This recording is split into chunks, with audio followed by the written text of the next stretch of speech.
Hello बच्चों, आपने पिछली कक्षाओं में भौतिक परिवर्तन और रासायनिक परिवर्तन को जाना। इसके साथ ही साथ रासायनिक अभिक्रिया क्या है और उसके क्या क्या अभिलक्षण हैं, इसे जाना। हम इस वीडियो में हम बताएंगे कि रासायनिक अभिक्रिया को हम किस प्रकार लिख सकते हैं, यानी रासायनिक अभिक्रिया को हम रासायनिक समीकरण के रूप में किस प्रकार लिखते हैं। तो आइए हम एक रासायनिक अभिक्रिया लेते हैं। हाइड्रोजन गैस ऑक्सीजन गैस से मिलकर जल बनता है। ये एक रासायनिक अभिक्रिया है। आप देख रहे हैं इसमें एक नया पदार्थ जल बना और इसमें हाइड्रोजन गैस और ऑक्सीजन गैस भाग लिए। तो किसी भी रासायनिक अभिक्रिया में जो पदार्थ भाग लेते हैं उसे अभिकारक, अभिकर्मक या रिएक्टेंट कहते हैं, और जो पदार्थ बनकर तैयार होते हैं उसे हम उत्पाद या प्रोडक्ट कहते हैं। तो आइए इस रासायनिक अभिक्रिया का हम इक्वेशन लिखने का कोशिश करें। इसमें हाइड्रोजन गैस और ऑक्सीजन गैस अभिकारक है। जब एक से अधिक अभिकारक है तो उसको हम लोग जोड़ का चिन्ह लगाकर बाईं ओर लिखते हैं। याद रखिएगा, हमेशा जो है हमारा अभिकर्मक जो है वो बाईं ओर लिखा जाएगा। तो हाइड्रोजन गैस जोड़ अभिकर्मक जो है वो बाईं ओर लिखा जाएगा। तो हाइड्रोजन गैस जोड़ ऑक्सीजन गैस, और ये दोनों मिलकर ऑक्सीजन गैस, और इसके बीच में हम तीर का निशान लगाएं कि बनकर मिलकर हमारा रासायनिक समीकरण हो गया। लेकिन इस रासायनिक समीकरण में हमने शब्दों का प्रयोग किया तो इसे शब्द रासायनिक समीकरण कहेंगे। लेकिन किसी भी रासायनिक समीकरण को अगर हम रासायनिक सूत्र और संकेत में के द्वारा लिखें तो इसे और भी अधिक उपयोगी बनाया जा सकता है। तो आइए हम इसी शब्द समीकरण को संकेत और सूत्र में व्यक्त करते हैं। तो हाइड्रोजन गैस का आप सूत्र जानते हैं, H2 प्लस ऑक्सीजन गैस का O2, और ये दोनों मिलकर बने हमारा जल यानी H2O। तो ये हमारा रासायनिक समीकरण हो गया इस रासायनिक अभिक्रिया का। एक बात और ध्यान रखिएगा, अगर हमारा उत्पाद भी एक से अधिक है तो उसे हम जोड़ का चिन्ह लगाकर उसे लिख सकते हैं। अब आइए जरा हम इनके दोनों तरफ परमाणुओं की संख्या को देखते हैं, यानी अभिकारक में कितने परमाणु हैं और उत्पाद में कितने परमाणु हैं। ये हमारे हैं अभिकारक और ये हैं हमारे उत्पाद। ये हमारा है उत्पाद। तो आप सबसे पहले हाइड्रोजन हम देखेंगे अभिकारक में कितना है। तो हाइड्रोजन अभिकारक में 2 है।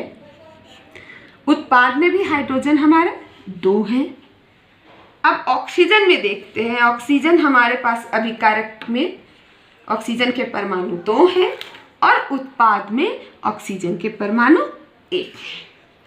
तो आप देख रहे हैं कि इस समीकरण में अभिकारक और उत्पाद में हर तत्व के परमाणु की संख्या समान नहीं है। तो इस तरह के समीकरण को हम कंकाली रासायनिक समीकरण कहते हैं। अब इसी क्रम में हम आगे बढ़ते हुए एक दूसरे समीकरण की ओर जाते हैं।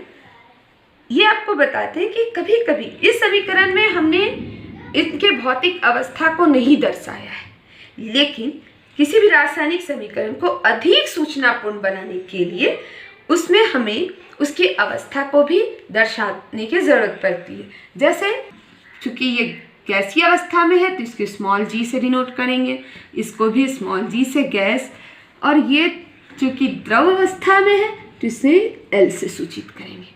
उसी तरह अगर कोई ठोस होता तो उसमें हम लोग स्मॉल s से इस तरह से सूचित करते हैं।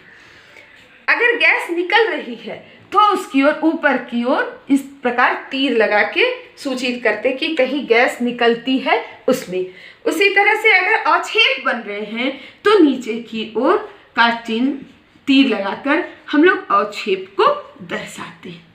लेकिन ये याद रखा जाए, जब तक कोई आवश्यक न हो भौतिक अवस्था को शामिल नहीं किया जाता।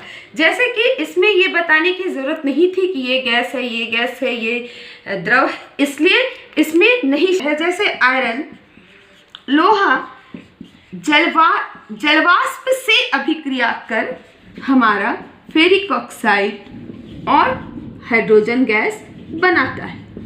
अब देखिए, जल के अवस्था द्रव भी होता है, जल का अवस्था हमारा गैस भी होता है, जल का अवस्था ठोस भी होता है।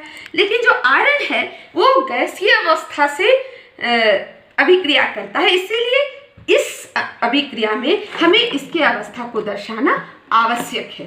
इसीलिए हम इसकी अवस्था को यहाँ सॉलिड F लगता है और यहाँ H2O गैस के लिए G, और फिर हमारा ये गैस निकली है तो ये तीर का निशान लगा।